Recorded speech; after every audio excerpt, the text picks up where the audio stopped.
Alrighty, so we're back talking about 1b.2 descriptive studies.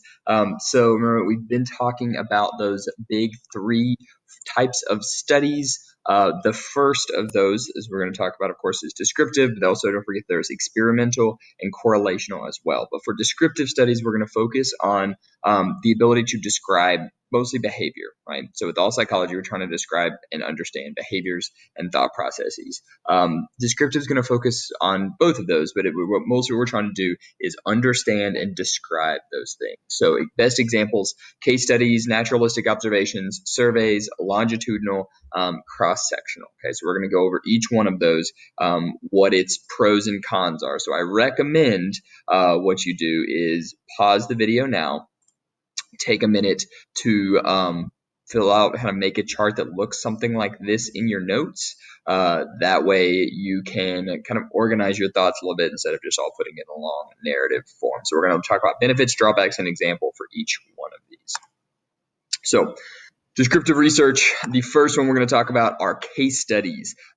These are often maybe the most famous forms of descriptive research because they study really interesting cases, individual cases where you can't find any way to do like an experiment or so. This is why what's good about them is that they show us like in unique situations. When we're designing studies, we can't design an experiment that would be unethical or that would harm someone in some way. So, for instance, a case study that would be studying someone with brain damage. We can't give someone brain damage just to study them, right? Like that would be extremely unethical. But if someone has an accident that they already have brain damage, you can then, with their consent or with their family's consent, utilize them as a chance to understand that and possibly teach others about it as well.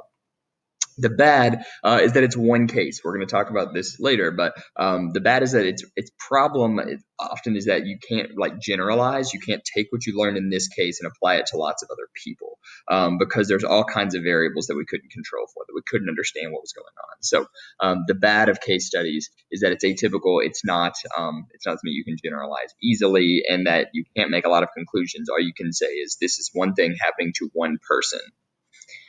So examples, Kitty Genevieve's case is a famous case in social psychology.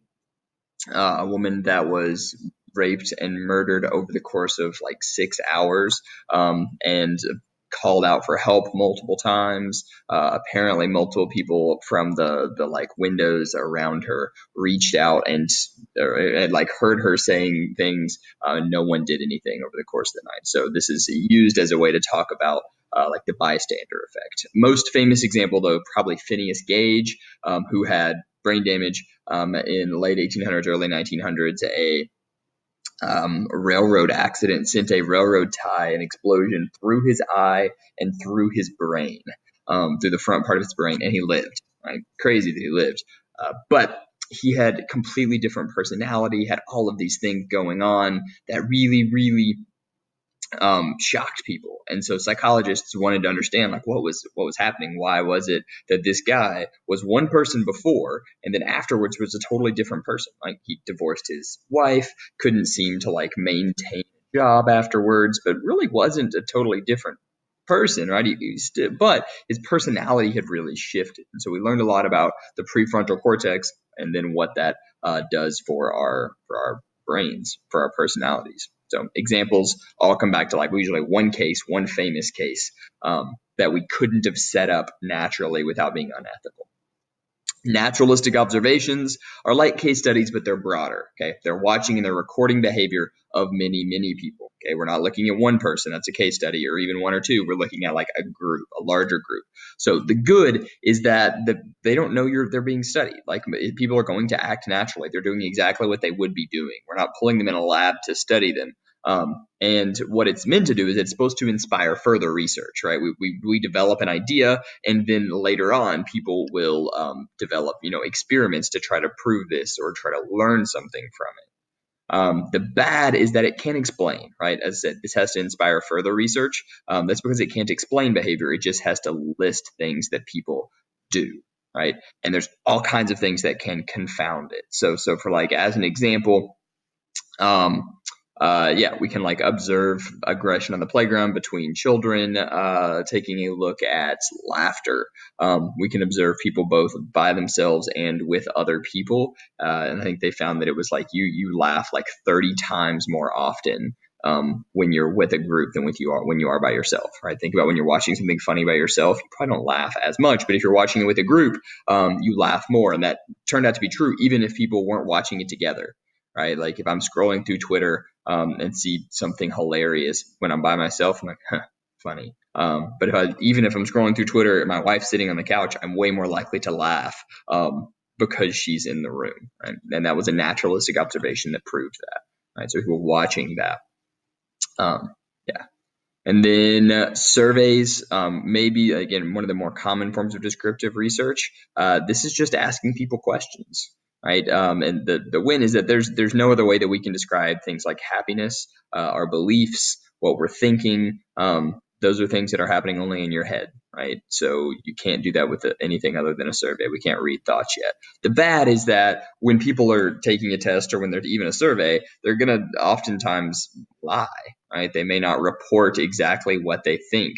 In politics, this is a major issue. There are some pollsters that believe this was what accounts for the 2016 polling errors between Clinton and Trump, right? Like the like national opinion of like the morality of Donald Trump meant that and a pollster believes that a lot of people when polled they're like, do you plan to vote for Trump or Clinton? They would either say I'm not going to vote, I'm going to vote third party, or I'm going to vote Clinton, rather than admit out loud that they were going to vote for someone that nationally was seen as kind of questionably immoral. 2020, I don't think that's the case anymore. Trump has kind of been accepted a little bit more on the national scale, for better or worse. But in 2016, a lot of people believed that this like kind of self-reporting inaccuracy, because people were afraid of what they would be seen if they said something. And then sampling bias, also a big issue, that oftentimes we don't get a big enough number and we can see results that aren't there. Talk about that in a minute. So examples, public opinion polls, like I said, politics are a great example of this. Happiness surveys are almost always surveys. Two final ones. These are mostly developmental research. We'll go over these are a little bit faster, but longitudinal and cross-sectional. We'll talk about these more when we get to developmental. So like growing up over time. Longitudinal study is picking a small group, studying them over the course of their entire lives, right? You're looking at one person. Okay, these are way more specific. You can get way better data out of them, but they take a really long time, right? If you're studying someone over the course of 60 years, the study takes 60 years to complete. So this controls for a lot of things, right? Like the life I grew up in is very different than the life you grew up in, right? So you can't really compare what I was like when I was 20, to what you were like, or what 20-year-olds are like, or what a 15-year-old was like then, right? We can't like compare us at different ages in the same thing, right? Like when you were 15 years old compared to when I was 15 years old, like 9/11 had just happened for me, and so that was like fresh on everyone's mind. But for you all, being 15 was very different. You like don't have that as a part of your experience. So longitudinal studies are more effective in making sure that everyone in the study has the same kind of cultural references and context. So they're expensive, which is problematic, but they do a good job of controlling for a lot more things. They just take a long time. Cross-sectional is it's very fast, right? So that's a win. It doesn't take nearly as much money, but there's tons of variables you can't control for. So a cross-sectional would be we take 1,000 patients all at once, but we take 20 patients from every decade, right? So we've got or from every 3 years, you take 20. So you've got 20 people from ages 2 to 5. They probably wouldn't take a survey, but 5 to 8, 20 people from 8 to 12, 20 people from 12 to 15, 20 people from 15 to 18, 20 people from 18 to yada, yada, yada. Or you could do 1,000 people in all of those. And you could say, and then you could try to figure out how mental health changes over the course of your lifetime. But remember, things like healthcare over time, there's variables that don't work as well. So you can do things like opinion pretty well with cross-sectional, but it's harder to do a lot of other, especially like health issues. as you can with longitudinal. So longitudinal more effective than cross-sectional, but cross-sectional way cheaper and easier and gets quicker results. So those are the 5. Make sure you know good, bad, and some examples. So let's talk a little bit about one of the more important things that you should recognize within these, and that is who you're picking to be a part of these, especially in the survey. These are vital. So this is primarily going to be used for surveying or longitudinal or cross-sectional studies. But when you are deciding who's going to be a part of it, how you select those people is really, really important for the like quality of your study. So the goal here is to generalize. Okay, the goal is to generalize or take your study of 5,000 people and say nationally over 5 million people. This is our finding, right? So you're trying to generalize that. So the goal, what you want is a representative sample. So a sample of people, right? Your sample is like your group that you're studying or surveying, and that people is representative of the larger whole. So the 1,200 people we have were representative, or they are a good representation of a much, much larger group. And we can say that with a degree of certainty. So how do they know that? What we need here, right, is what's referred to as a random selection or sample. And so we've proven now in statistics, psychology, sociology, sampling surveys, anything, that once the numbers get large enough, also referred to as like the rule of small numbers or large numbers, the larger the population you have, especially when you add in this randomness, the better chances you have of this being representative. So a random selection or a random sample means that every single person in the entire group you want to study has an equal chance of participating. Okay. So if you're a political pollster and you want to poll undecided voters, you would have to start with a group, right? In this scenario, like a hat, maybe if we were doing this on a purely technological way.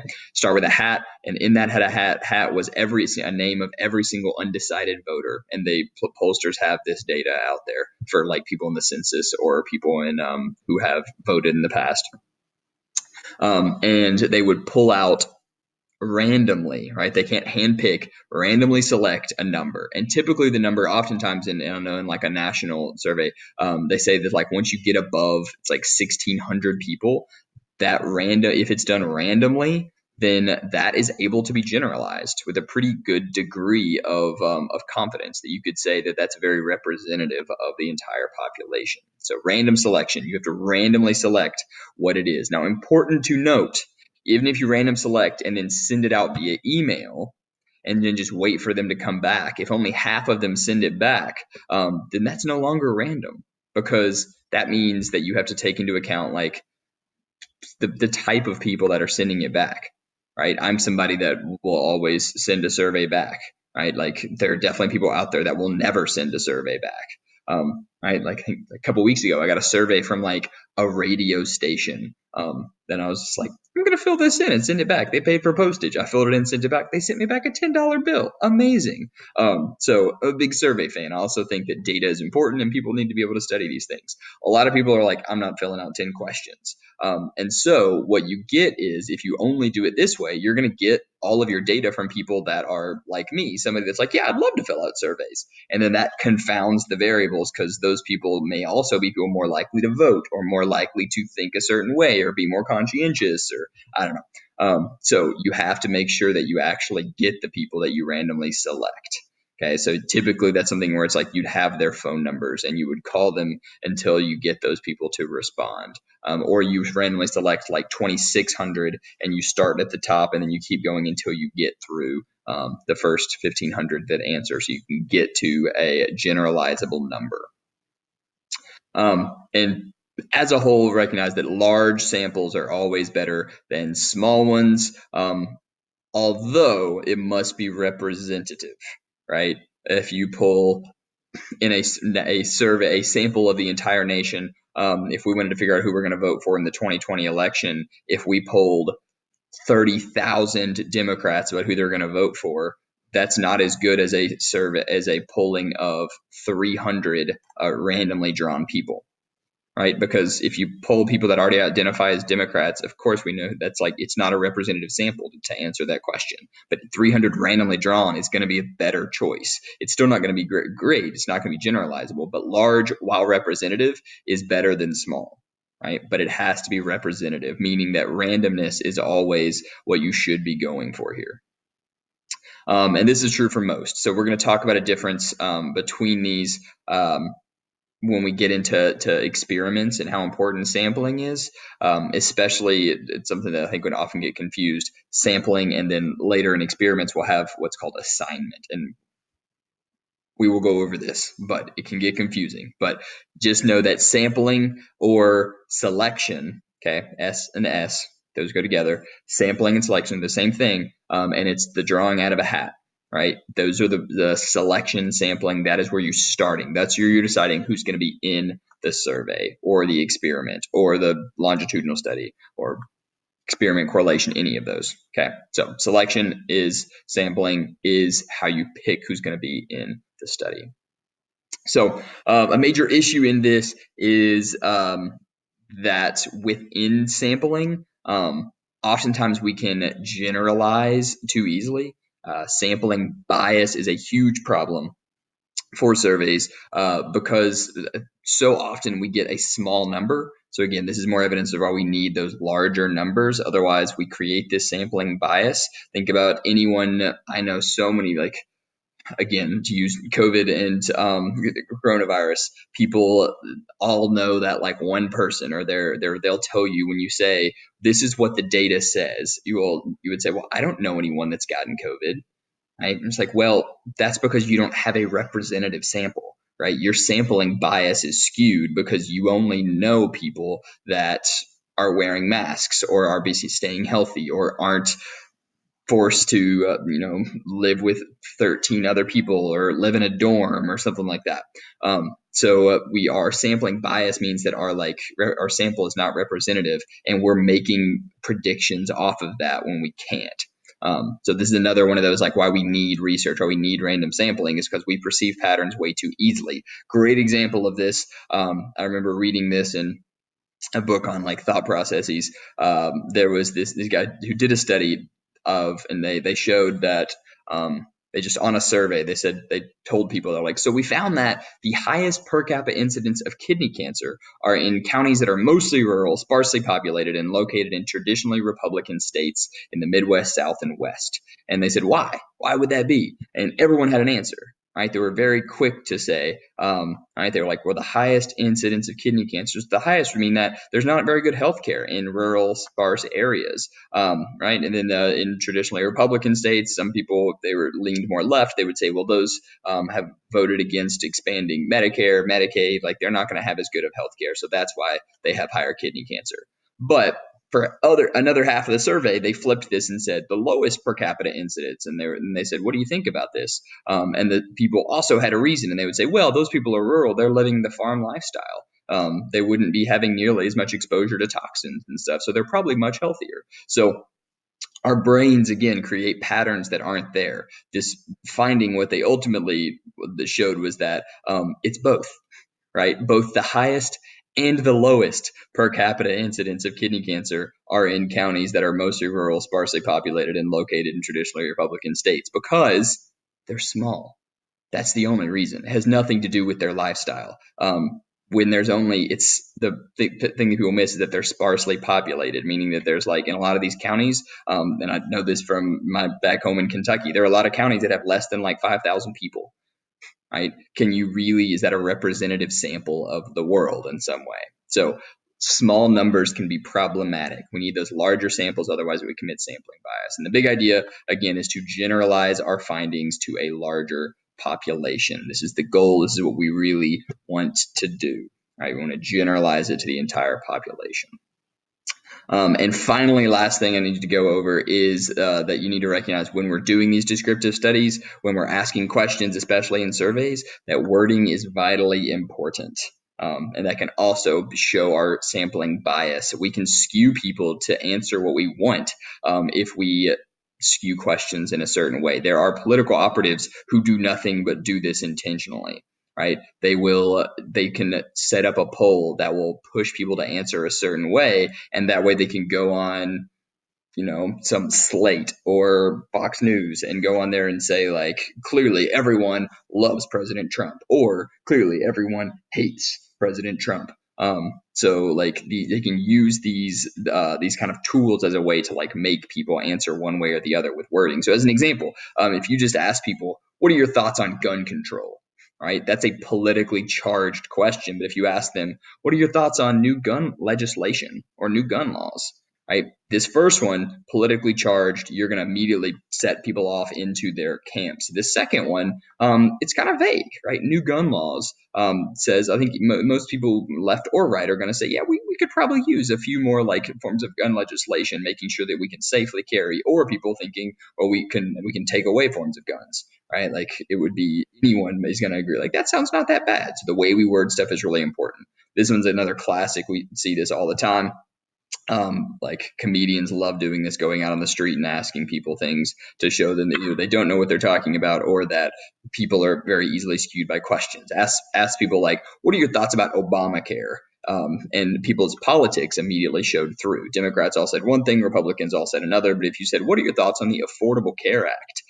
Way more people said, yeah, I think it's a very good thing, right? You just remove the word Obama from it and put Affordable Care Act. It's the exact same thing, but people changed the way they believed based on the way it's wording. And then finally, do you consider yourself a supporter of government giving aid to those in need?